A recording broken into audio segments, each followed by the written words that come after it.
یہ لاہور ہے کہ چوتھے ایپیسوڈ کے ساتھ نور نغمی حاضر خدمت ہے۔ سب سے پہلے میں آپ سب کا بے حد شکر گزار ہوں کہ آپ اس شو کو پسند کر رہے ہیں، بہت سے لوگ سبسکرائب بھی کر رہے ہیں اور بہت اچھے اچھے کامنٹس بھی آ رہے ہیں۔ اور میری بھی یہ کوشش ہوگی کہ آپ لوگوں کو لاہور ریڈیو اور اس سے وابستہ ان شخصیات سے ملواؤں جو ایک وقت میں لاہور ریڈیو پہ راج کیا کرتے تھے۔ تو سب سے پہلے آج جس شخصیت سے میں آپ کو ملواؤں گا وہ ریڈیو کی دنیا کا بہت بہت بڑا نام ہے، ایک لیجنڈ نام ہے۔ جی، میں بات کر رہا ہوں موہنی حمید کی۔ چاہے ڈرامہ ہو، گانا ہو یا پھر میزبانی، ان کا کوئی جواب نہیں تھا۔ موہنی حمید آپا شمیم کے نام سے بھی جانی اور پہچانی جاتی ہیں، اور جب آپا شمیم کا نام آئے تو ایک اور نام ذہن میں آتا ہے۔ جی، آپا شمیم کے ساتھ بھائی جان، جی بھائی جان نغمی کی بات کر رہا ہوں۔ آپا شمیم اور بھائی جان نغمی کا ایک شو ہونہار کے نام سے لاہور ریڈیو سے صبح 9 بجے سے لے کے 10 بجے تک ہر اتوار کو ہوتا تھا، اور وہ پروگرام ایسا تھا کہ نہ صرف بچے بلکہ بڑے بھی اس کو بہت پسند کیا کرتے تھے۔ اچھا، میں آپ کو ایک تصویر دکھاتا ہوں۔ یہ تصویر 1964 کی ہے اور ابھی پرانے ریڈیو اسٹیشن ہی میں تھے، ابھی نئے اسٹیشن میں منتقل نہیں ہوئے تھے۔ اس تصویر میں آپ کو موہنی حمید، صوفی تبسم، شمیم فاطمہ اور بھائی جان نغمی نظر آ رہے ہوں گے، اور مائکرو فون کے قریب جو 3 بچے بیٹھے ہیں یہ اس وقت کے گورنر ملک امیر محمد خان کے پوتے ہیں۔ اچھا، ذرا غور سے دیکھیے، بھائی جان نغمی کے بائیں جانب یہ بچہ کون ہے؟ ذرا پہچاننے کی کوشش کیجیے۔ میں نہیں بتاؤں گا، یہ بات آپ کو بتانی ہے اور کامنٹس میں آپ مجھے بتائیے گا۔ تو ٹھیک ہے، اب چلتے ہیں اور بات کرتے ہیں موہنی حمید کی۔ اچھا، ایسا کرتے ہیں، میں کیا بات کروں گا، اس کتاب کو پڑھوں گا، لیکن اگر موہنی حمید کے بارے میں بھائی جان نغمی خود بات کریں تو وہ زیادہ بہتر نہیں ہے۔ تو چلیے بھائی جان نغمی سے پوچھتے ہیں کہ وہ موہنی حمید یعنی آپا شمیم کو کب سے جانتے ہیں، کہاں ملاقات ہوئی، اور پھر وہ بھائی جان کیسے بنے۔ سب سے پہلے میں نے ریڈیو اسٹیشن کے پاس ایک محلہ ہے بی بی پاک دامن، وہاں میں نے دیکھا، اور وہ مجھے پتہ چل گیا کہ بس یہ موہنی حمید ہے۔ اس کے بعد پھر جب کبھی ریڈیو اسٹیشن جاتا تھا تو کہیں نظر آ جاتی تھی۔ پھر ایسا ہوا کہ کچھ وبا پھیل گئی سیتاپور لاہور میں۔ اس وبا میں کہا گیا کہ بچے نہیں آ سکتے بچوں کے پروگرام میں، اس لیے یہ پروگرام جو ہے یہ بغیر یعنی بچوں کے ہوگا۔ اب موہنی حمید کو راجہ فاروق علی خان پہلے بچوں کے بھائی جان ہوا کرتے تھے، ان کو ولیج ایڈ کے محکمے میں نوکری مل گئی، وہ چلے گئے، اب بھائی جان کوئی نہیں تھا۔ میں ان دنوں ہفتے میں ایک ہر اتوار کو بچوں کی دلچسپ خبریں اخبار میں سے تراش کے کہ دیکھو ملتان میں ایک ایسا اونٹ پایا گیا ہے جو باقاعدہ حقہ پیتا ہے، اور ایسی بے شمار چیزیں جس سے بچے خوش ہوتے تھے. تو ایک 5.25 منٹ کا آئٹم تھا. تو مونی حمید نے مجھ سے کہا کہ نغمی آپ باقی پروگرام بھی میرے ساتھ کریں. تو یہ انہی کی فرمائش اور حوصلہ افزائی سے ہوا کہ میں بچوں کے پروگرام میں بھائی جان کی حیثیت سے آنے لگا. بہت اچھی آواز، اتنی اچھی آواز نہ پہلے کبھی تھی نہ ان کے بعد کبھی ہو سکے گی. اور دوسرا یہ کہ صرف آواز تو اچھی ہو سکتی ہے کسی کی بھی، وہ ڈرامہ اچھا کرتی تھی بہت. یعنی جس کردار میں وہ اپنا ادائیگی کرتی تھیں وہ بالکل وہی محسوس کرنے لگتی تھی. حتیٰ کہ آنکھیاں نام کا ایک ڈرامہ تھا پنجابی، وہ پنجابی میں لکھا گیا تھا اور رفیع پیرزادہ کا لکھا ہوا ڈرامہ تھا. تو یہ حقیقت ہے، میں اس کی گواہی دیتا ہوں کہ اتنا طاری کر لیا مونی حمید نے.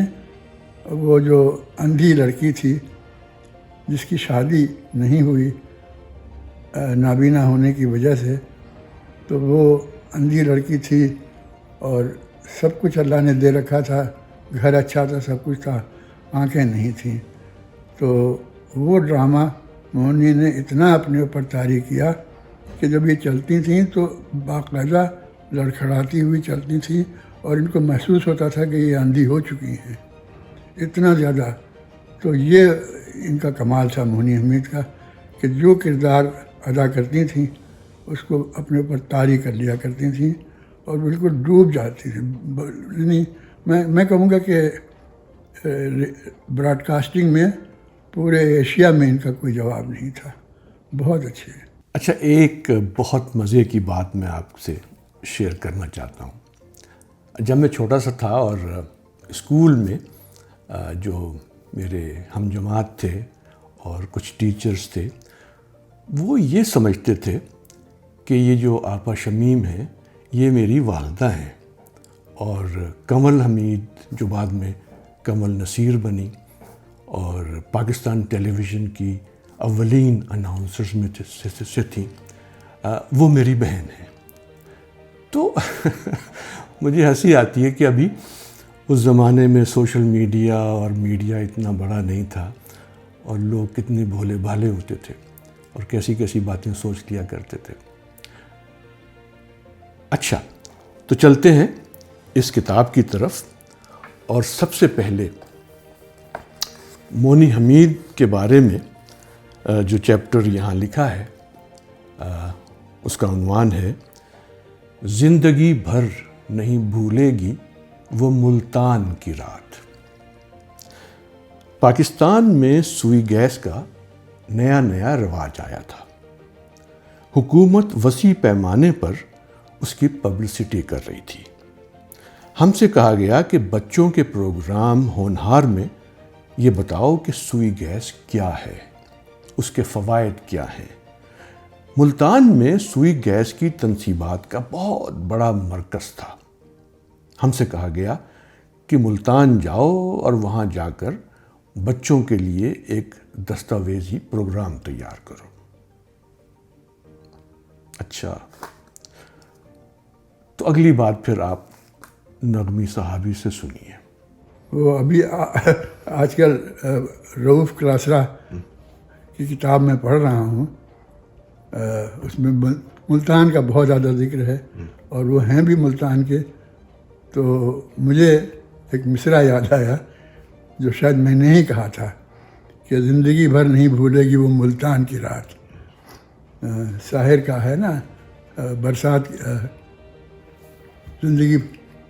زندگی بھر نہیں بھولے گی وہ برسات کی رات. تو میں نے کہا برسات چھوڑو، ملتان کی رات جو ہے وہ بہت زیادہ تھی. ہم سے یہ کہا گیا، ریڈیو پاکستان نے کہا ہم سے کہ ملتان میں ایک نیا پاور اسٹیشن کھلا ہے جس سے پورے ملتان کے پورے ڈویژن میں روشنی آ جائے گی اور اس قدر اس سے فائدہ ہوگا. تو آپ وہاں جا کے بچوں کا پروگرام کریں اور ریکارڈنگ کر کے لائیں اور تاکہ یہاں سے سنایا جا سکے۔ تو مونی حمید اور میں اور میرے بچوں کے پروگرام کے پروڈیوسر امجد جاوید، یہ 3 یہاں سے روانہ ہوئے۔ تو ریلوے اسٹیشن پہ ہم پہنچے تھے اور گھوم پھر رہے تھے، ابھی ٹرین روانہ نہیں ہوئی تھی۔ ایک دم نزاکت علی خان، سلامت علی خان ہمیں اتفاق میں نظر آئے۔ وہ کہنے آپ کیسے؟ میں نے کہا ہم لوگ ملتان جا رہے ہیں۔ اچھا تو آپ کہاں ٹھہریں گے؟ میں نے کہا ہوٹل میں۔ نہیں بالکل نہیں ٹھہریں گے آپ ہوٹل میں، آپ تو بس اب ہمارے مہمان ہیں، اور دیکھیے بہت جھگڑا ہو جائے گا، تعلقات میں رنجش پیدا ہو جائے گی اگر آپ کہیں اور جا کے ٹھہرے۔ تو ہم نے کہا اچھا بھائی ٹھیک ہے، آپ بھی ٹھہر جائیں گے۔ تو ہم ڈائریکٹ نزاکت علی خان، سلامت علی خان کے یہاں گئے اور پھر انہیں کے یہاں ٹھہرے۔ تو اب جب رات ہوئی تو نزاکت علی خان، سلامت علی خان کے گھر کی جو بیویاں تھیں ان میں سے ایک بیوی آئیں اور آ کے تو مونی امی سے کہنے لگیں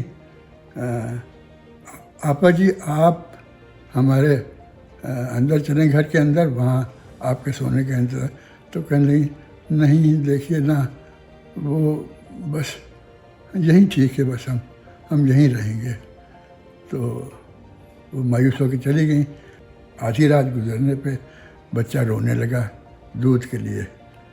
تو مونی حمید کی سمجھ میں کچھ نہیں آیا کیا کریں، گلاس بھی تھا، دودھ بھی تھا، سب کچھ تھا، مگر ٹھنڈا دودھ پلا نہیں سکتی تھی۔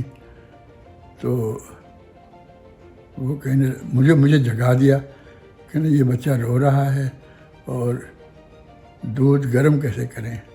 میں نے کہا مجھے کیا معلوم ہے، میں بالکل نہیں جانتا۔ کہتے یہ ایسا کرتا ہوں نا، ایسا کرنا کہ میں دیا سلائی جلاؤں گی اور تو اخبار کو مروڑا دے کے اور ایک پونگی سی بنا دے، اس میں ایک طرف دیا سلائی لگا دوں گی اور پھر گلاس جو ہے اسے گرم کر دیں گے۔